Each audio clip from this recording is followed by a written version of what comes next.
how does a team get to CARIFTA? I mean, the government, there's a small stipend that comes, or a relatively small stipend, enough. But that cannot fund athletics during the entire year. It can't carry all of our other teams in terms of our obligations in athletics. Taking an athlete to CARIFTA this year costs almost $3,000. If you're carrying 30 athletes from here, you're talking about $90,000 to carry athletes up to Grenada, and then you're talking about airfares and levies, accommodation, all this kind of thing. And where does that money come from? We ask for it in the private sector.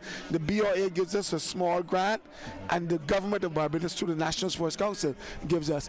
But they don't give us $100,000, and that trip is costing us over $100,000. One of the things that's really standing in our way, and people have noticed, is the fact that we didn't have a synthetic facility for all the season.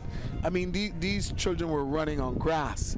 I mean, that goes back to an era that I wouldn't even want to contemplate again. And running on grass is, you can train on grass. A lot of good athletes, world-class athletes, train on grass, but then they have to come onto the synthetic surface to get themselves really ready.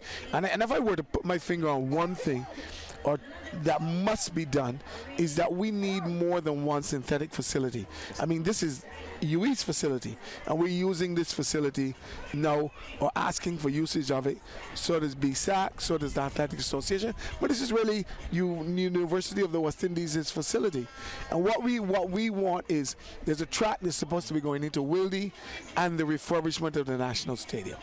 I think it's a shame. I mean, it's not a political statement.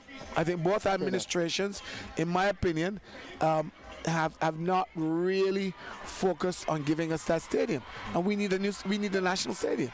I know it's on the cards, and I know it's happening, but it's taken just too long under both administrations, my opinion.